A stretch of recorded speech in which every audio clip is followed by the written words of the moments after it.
Peter Pan, that's what they call me. Alright, yeah, so they call me Peter Pan. I'm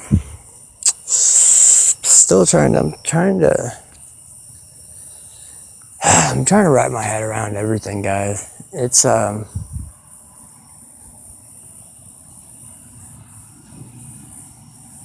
I just hate that I'm watching the world crumble down in front of me. I'm hating that we are losing lives into this world that doesn't need to be lost. There is acts of violence that is shaking the hearts of many. Some of these people that are doing this, they're soulless.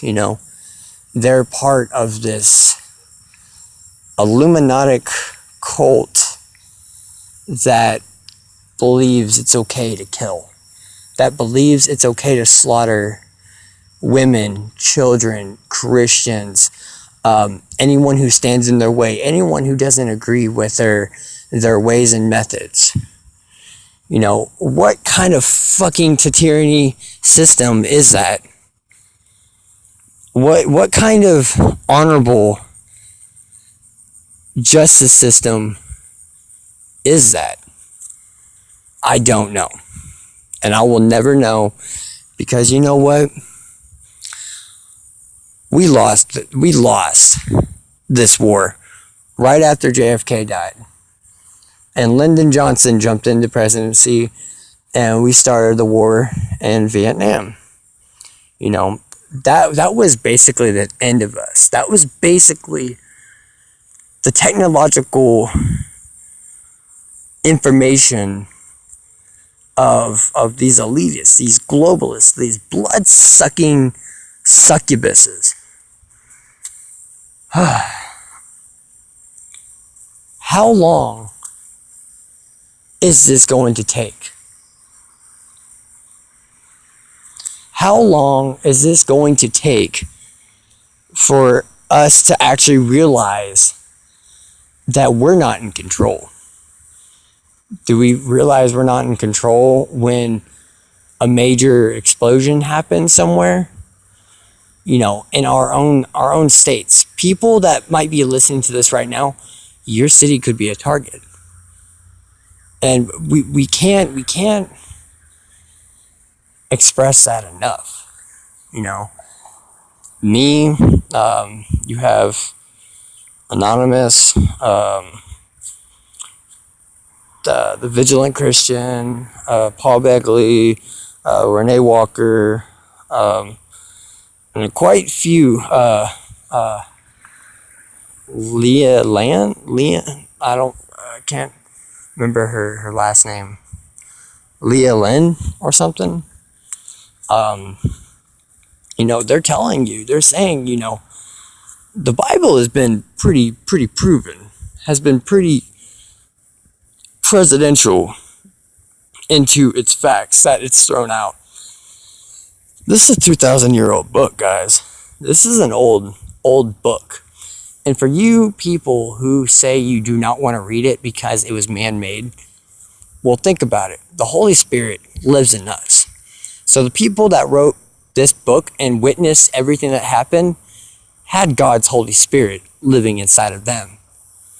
So,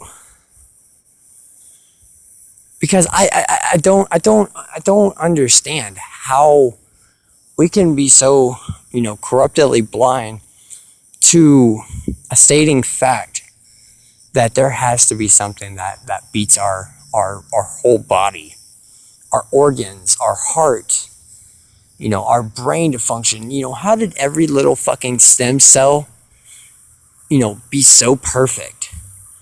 How was it that we have the right amount of, pressure, oxygen in our body to walk on, ground, fly up in the air, go underwater? Like, these are questions I think about.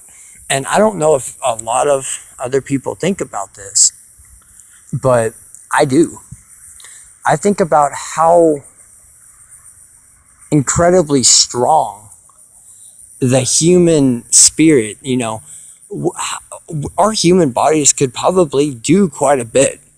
You know, I looked up an old research long time ago, and they also had the movie Lucy that came out. So some say we use 5% of our brain. Some say we use 7% of our brain. Some say we use 3% of our brain. But then I've heard some of these people say that you use 10% of your brain. And I think though the point of all those numbers, I think we unlock an amount of our brain to what we want it to go to.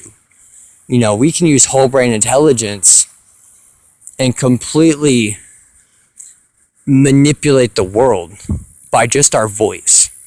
We could stop time if we are that strong in our inner body, not our outer body, because our outer body, it gets attacked and it gets beat down, it gets weakened, and there's nothing really that we can do except work out, eat more food, do drugs, or drink a bunch of alcohol, and we think that that's gonna help it, and that's gonna make everything better.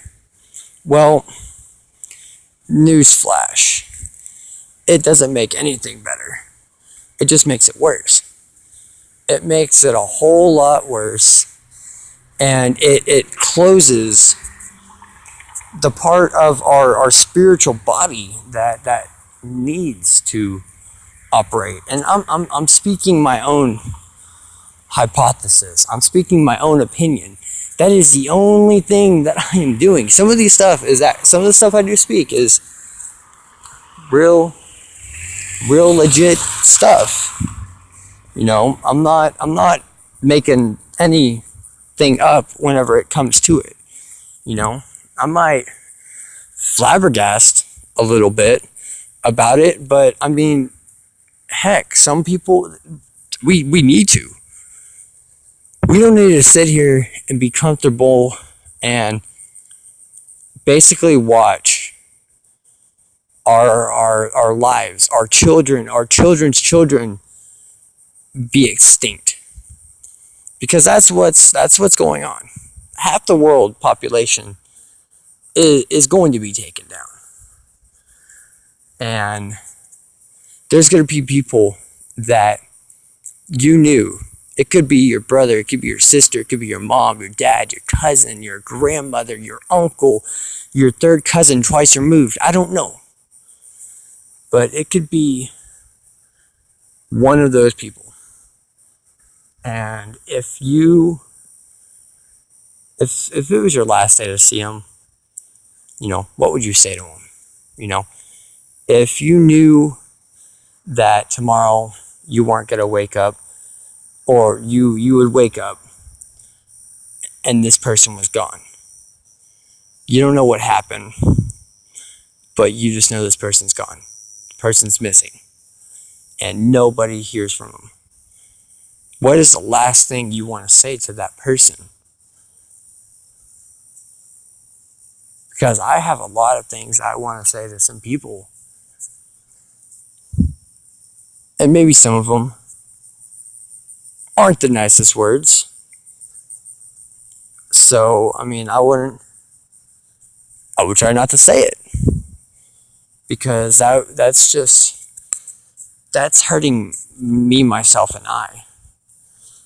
No need for me to speak a retribution towards somebody that did me wrong. As much as it is, yes, it's wrong, and it should be spoken out. And let me tell you, I have said my fair share, so I'm not trying to say I'm perfect here, because I'm not. I'm straight. I'm real with y'all. I don't know how to enhance this anymore. We just need to wake up. We need to be strong. And we need to know that Jesus is coming. It could be at any point, any time. It could still be 20 years from now. It could still be 10 years from now. But you know what?